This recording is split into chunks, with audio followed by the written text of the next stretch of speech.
Got the drum adjusted.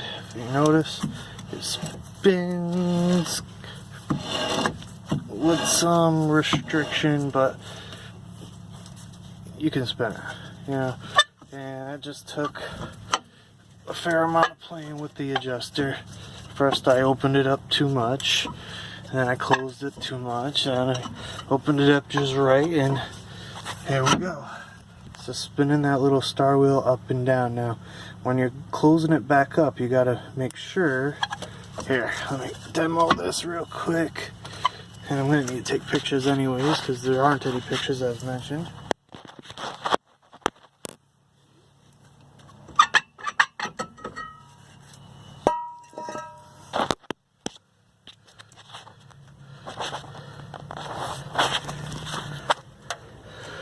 There is the fully assembled rear drum system on a 2005 Pontiac Grand Am SE. Again, here's the little hook. Everything's in there. That little star wheel right there is your adjuster. Can't see it there, but you can actually see it opening up like it's supposed to now. You can see the screw a little bit there. And yeah, now when you have to close it back up to spin the star wheel, take a pair of pliers or something like this and move this out of the way, and you got to push it back down. You spin it up to open, spin it down to close.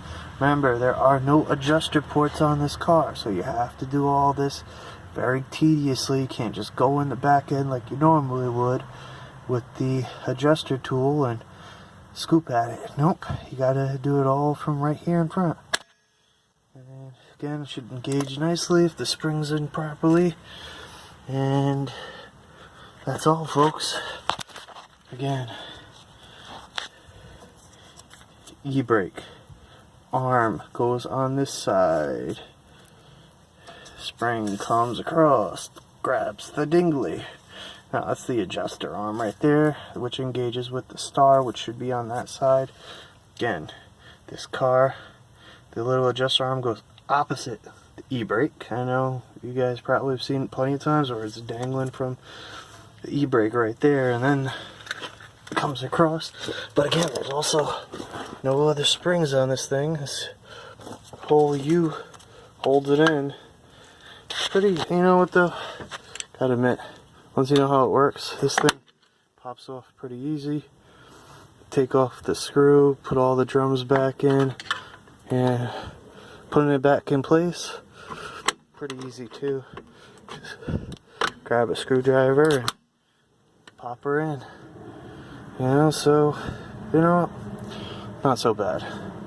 When you buy the kits, they usually come with a new arm.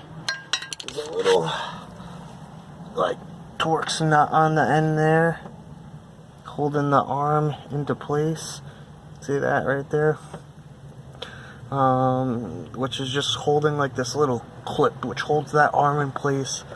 And again, this is the whole system. Arm on that side, arm on that side. The arms pop out pretty easily and go back on just like that. And I'm going to demonstrate in a minute this whole thing working here. Instead of me making another clip, hang on, you guys can stare at whatever's over here.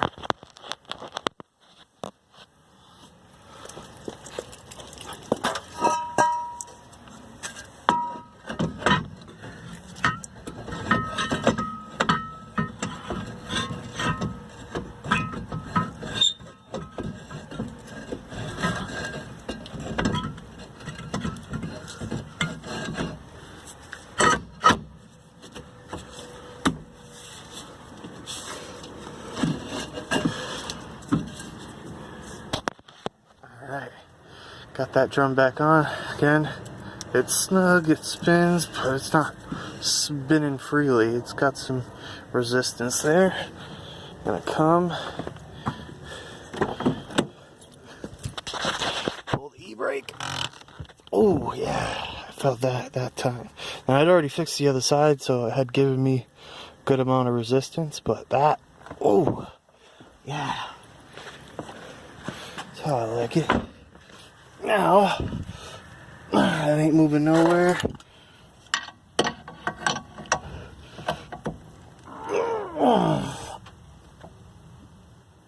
breaker bar action. Finally. And I had somebody helping me, you know, out here, rainy January 22nd in Rhode Island, 8 o'clock at night or so. I'd even let you hear the little clicky noise that it's now making every time you pull the e-brake. It makes a little click there to self-adjust, which is what it's supposed to do, self-adjust. It's amazing when things work the way they should.